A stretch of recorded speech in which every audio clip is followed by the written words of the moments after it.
The Rocket. Many nights, Fiorello Bodoni would awaken to hear the rocket sighing in the dark sky. He would tiptoe from bed, certain that his kind wife was dreaming, to let himself out into the night air. For a few moments he would be free of the smells of old food in the small house by the river.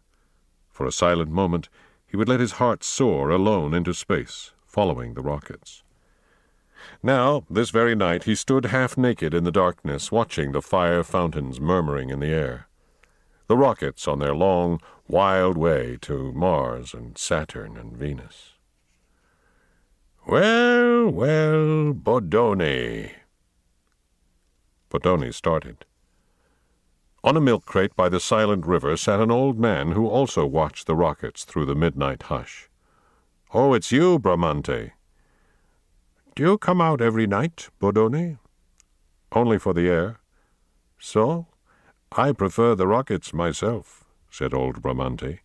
"I was a boy when they started, 80 years ago, and I've never been on one yet." "I will ride up in one some day," said Bodoni. "Fool!" cried Bramante. "You'll never go. This is a rich man's world." He shook his grey head, remembering. "When I was young they wrote it in fiery letters, the world of the future, science, comfort, and new things for all. Ha! 80 years. The future becomes now. Do we fly rockets? No, we live in shacks like our ancestors before us." "Perhaps my sons," said Bodoni. "No, nor their sons," the old man shouted. "It's the rich who have dreams and rockets." Bodoni hesitated. "Old man, I've saved $3,000. It took me 6 years to save it. For my business, to invest in machinery. But every night for a month now I've been awake. I hear the rockets, I think. And tonight I've made up my mind. One of us will fly to Mars." His eyes were shining and dark. "Idiot!" snapped Bramante. "How will you choose? Who will go? If you go, your wife will hate you, for you will be just a bit nearer God in space. When you tell your amazing trip to her over the years, won't bitterness gnaw at her? No, yes. And your children, will their lives be filled with the memory of Papa who flew to Mars while they stayed here?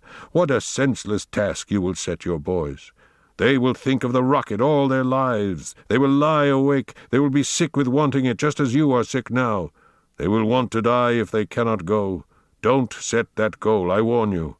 Let them be content with being poor. Turn their eyes down to their hands and to your junkyard, not up to the stars. But suppose your wife went. How would you feel, knowing she had seen and you had not? She would become holy. You would think of throwing her in the river. No, Bodoni, buy a new wrecking machine which you need and pull your dreams apart with it and smash them to pieces." The old man subsided, gazing at the river in which drowned images of rockets burned down the sky. "Good night," said Bodoni. "Sleep well," said the other. When the toast jumped from its silver box, Bodoni almost screamed. The night had been sleepless. Among his nervous children, beside his mountainous wife, Bodoni had twisted and stared at nothing. Bramante was right. Better to invest the money. Why save it when only one of the family could ride the rocket while the others remained to melt in frustration? "Fiorello, eat your toast," said his wife, Maria. "My throat is shriveled," said Bodoni. The children rushed in, the 3 boys fighting over a toy rocket, the 2 girls carrying dolls which duplicated the inhabitants of Mars, Venus, and Neptune, green mannequins with 3 yellow eyes and 12 fingers. "I saw the Venus rocket," cried Paolo. "It took off. Whoosh!" hissed Antonello. "Children!" shouted Bodoni, hands to his ears. They stared at him.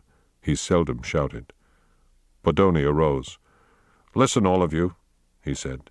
"I have enough money to take one of us on the Mars rocket." Everyone yelled. "You understand?" he asked. "Only one of us." "Who?" Me, cried the children. "You," said Maria. "You," said Bodoni to her. They all fell silent. The children reconsidered. "Let Lorenzo go, he's oldest. Let Miriamne go, she's a girl." "Think what you would see," said Bodoni's wife to him. But her eyes were strange. Her voice shook. "The meteors, like fish, the universe, the moon. Someone should go who could tell it well on returning. You have a way with words." "Nonsense, so have you," he objected. Everyone trembled. "Here," said Bodoni, unhappily. From a broom he broke straws of various lengths. "The short straw wins." He held out his tight fist. "Choose." Solemnly, each took his turn. Long straw, long straw. Another, long straw. The children finished. The room was quiet. 2 straws remained. Bodoni felt his heart ache in him. "Now," he whispered. "Maria." She drew. "The short straw," she said. "Ah," sighed Lorenzo, half happy, half sad. "Mamma goes to Mars." Bodoni tried to smile. "Congratulations. I will buy your ticket today." "Wait, Fiorello. You can leave next week," he murmured. She saw the sad eyes of her children upon her, with the smiles beneath their straight, large noses. She returned the straw slowly to her husband. "I cannot go to Mars." "But why not?" "I will be busy with another child." "What?" She would not look at him. "It wouldn't do for me to travel in my condition." He took her elbow. "Is this the truth?" "Draw again. Start over." "Why didn't you tell me before?" he said incredulously. "I didn't remember." "Maria, Maria," he whispered, patting her face. He turned to the children. "Draw again." Paolo immediately drew the short straw. "I go to Mars!" He danced wildly. "Thank you, Father." The other children edged away. "That's swell, Paolo." Paolo stopped, smiling, to examine his parents and his brothers and sisters. "I can go, can't I?" he asked, uncertainly.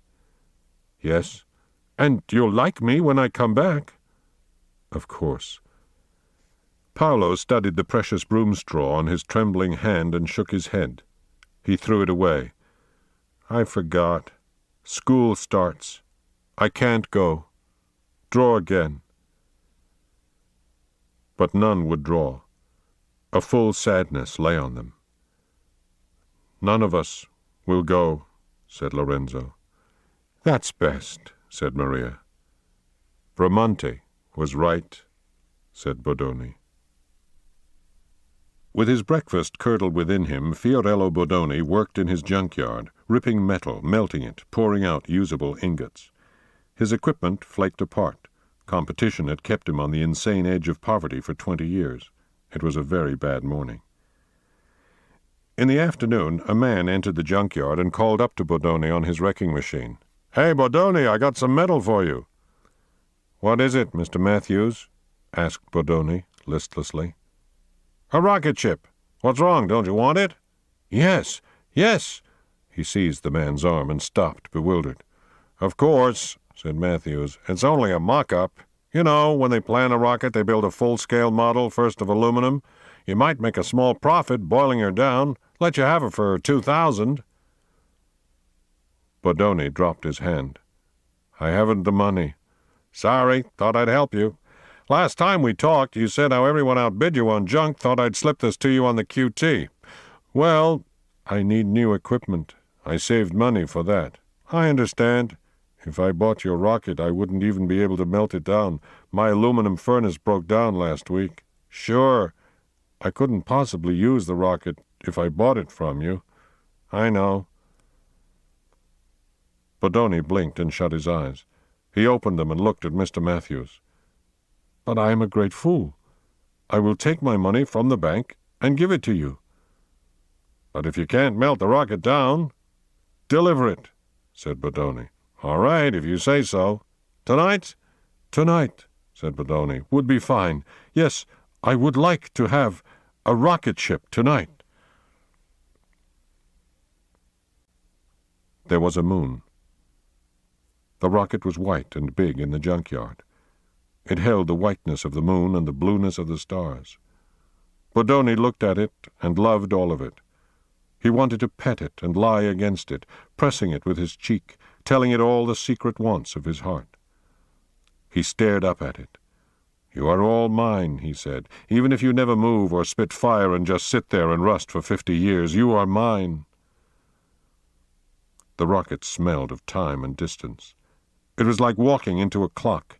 It was finished with Swiss delicacy.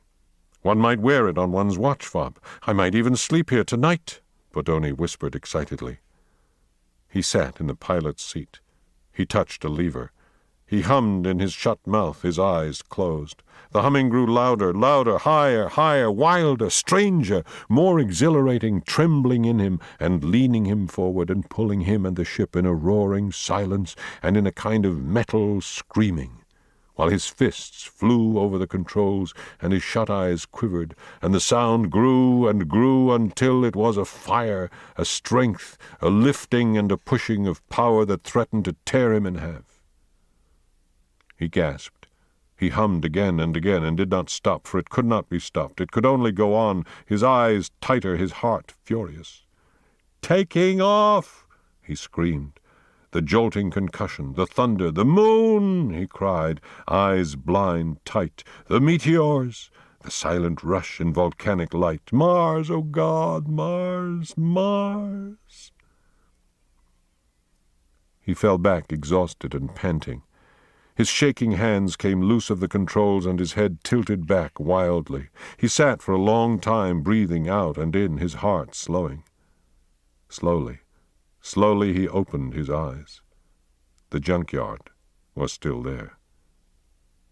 He sat motionless.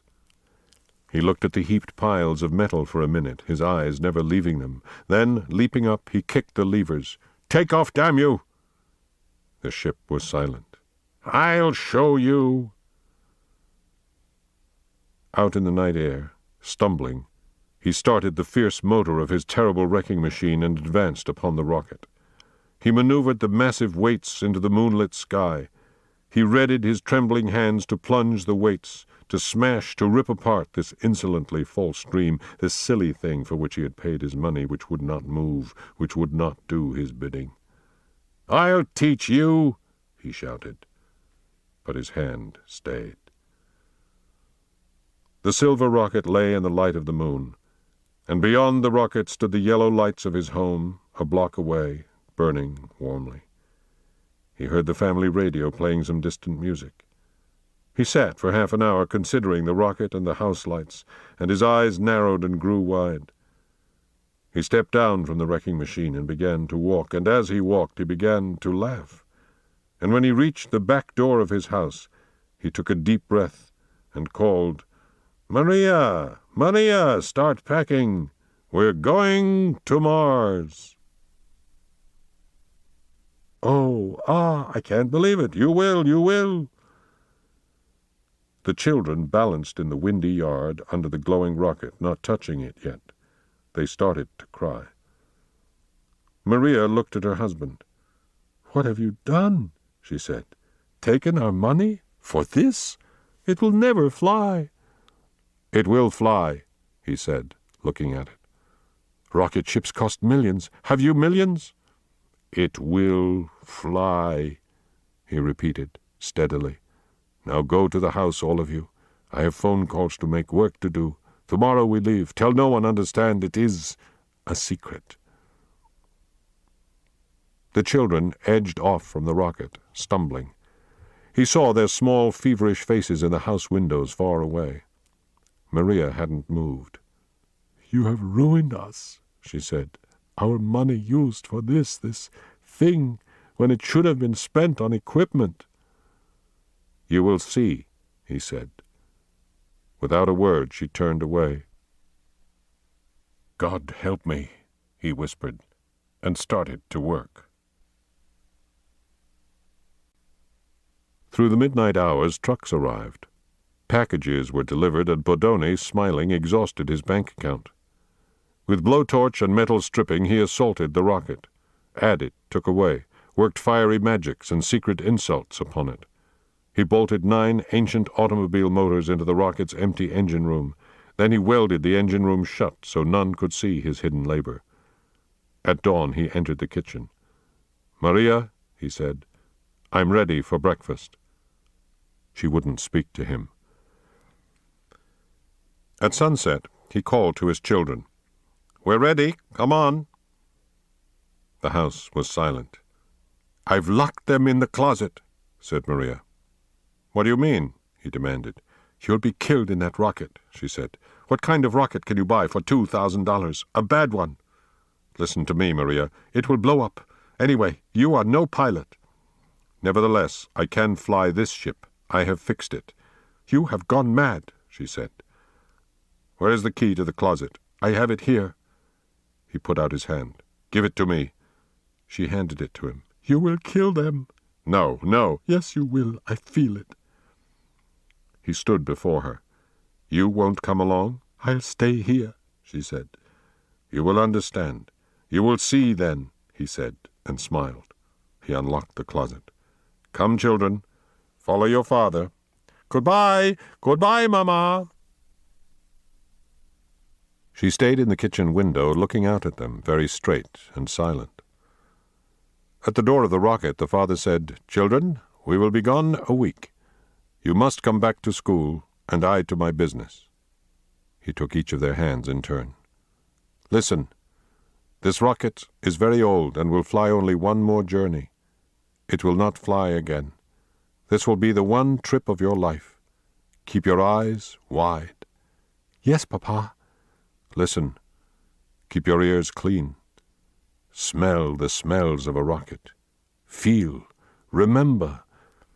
So when you return, you will talk of it all the rest of your lives." "Yes, Papa."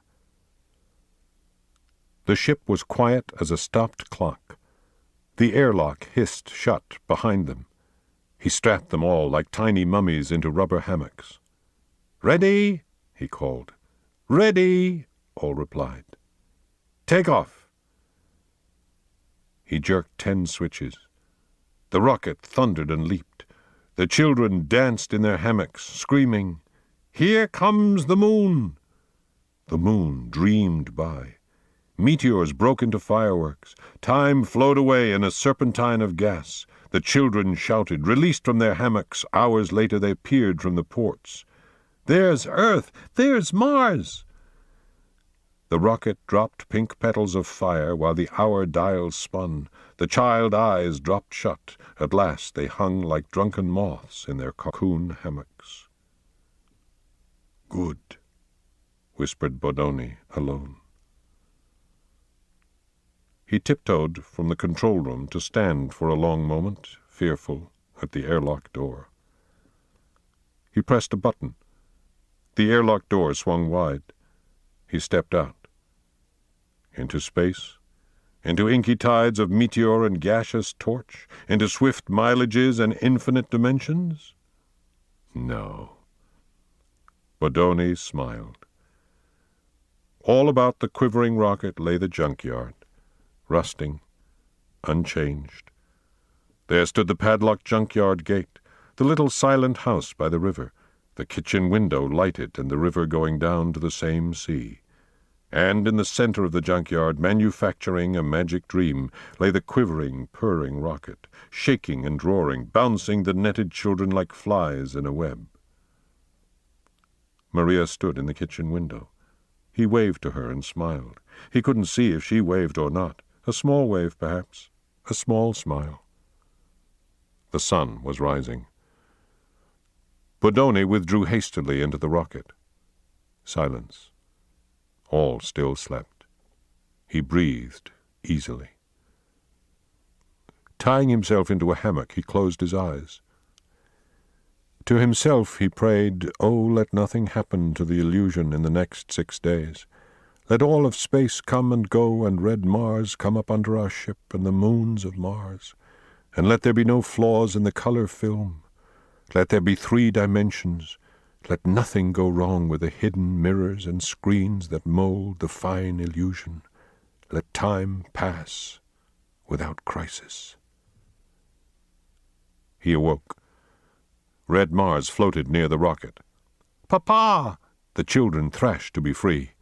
Bodoni looked and saw Red Mars, and it was good, and there was no flaw in it, and he was very happy.